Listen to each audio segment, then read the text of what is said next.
Hey guys, it's Brigitte with San Diego Seed Company, and we own and operate a 1-acre certified organic urban farm in San Diego, California. Kellogg Garden Organics has asked me to show you guys how to choose what crops to grow in your garden.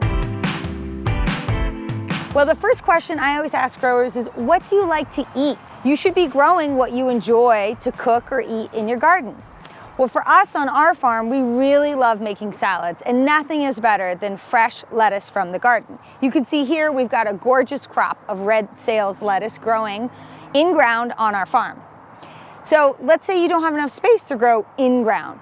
You can actually grow lettuce very easily in a pot on your balcony, and we will show you what that looks like. Okay, so check it out. The exact same lettuce that we had growing in ground over there, we have it growing happily in a pot. So if you're on a patio or in an area that doesn't have really good soil, or you don't have access to lots of soil to make a raised bed, you can do it in a pot this size. And you could actually do 2 more plants on either side. But you can see it's very happy, and we can cut this and enjoy this in our salads in the kitchen. Now, let's say you don't really like lettuce. What are some other options? Well, you could do peppers in something as little as a pot this size. Now, keep in mind, a pot this size will dry out probably every day, so you really want to watch it. You can also put a small saucer underneath to hold water to keep it from drying out so quickly. So another popular crop, like tomatoes, can be grown in a pot as small as this. Again, remember to check it every day to make sure that it doesn't dry out.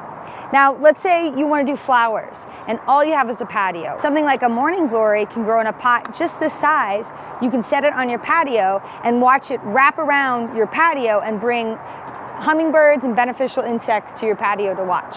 Okay, so let's say you have more space than a patio. Maybe you have a half an acre, a quarter of an acre, or even an acre like I have.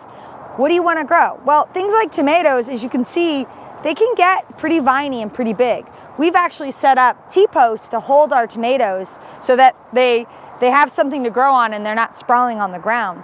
By doing that, we can utilize as much space as possible.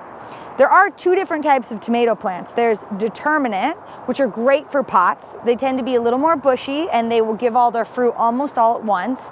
And then there's indeterminate, which is also sometimes called vining tomatoes, like this guy. Look at him, he's huge, and he's gonna grow and grow and grow and grow and grow, and he needs something to grow on top of.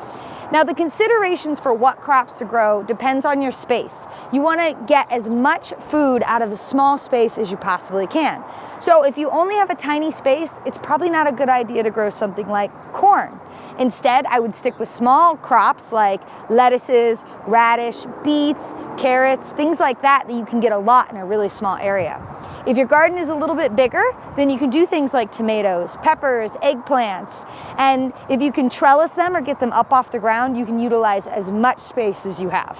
Okay, so I've given you a lot of information, but to review, let's talk about what you grow in different sized gardens. So if you have a really small garden, like a patio garden with just a few pots, the best food crops to grow are things like lettuces, spring onions, radishes, carrots.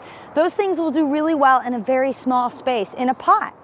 Now let's say you have a little bit of a bigger garden, maybe a couple of garden boxes or one, nice sized garden boxes. You can do things like tomatoes, peppers, cucumbers, eggplants, all of the delicious crops that we really love to grow can grow in one raised bed. Now, let's say you're fortunate enough to have a bigger garden like me, and maybe you're growing in your whole front yard or your whole backyard. Then you can branch out to crops like corn, squash, pumpkins, melons. These crops grow and vine and grow along the ground for a really long time, so you need a lot of space.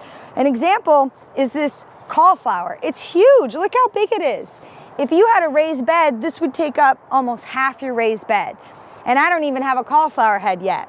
But you could fit 5, 6, 7 heads of lettuce in here. So remember guys, the point of growing your garden is to have beautiful flowers and lots of yummy produce that you can share with your friends and your family. You're gonna have some failures, we all do. But the #1 thing that you can do for your garden is educate yourself on how a crop grows and what it needs to be happy and healthy.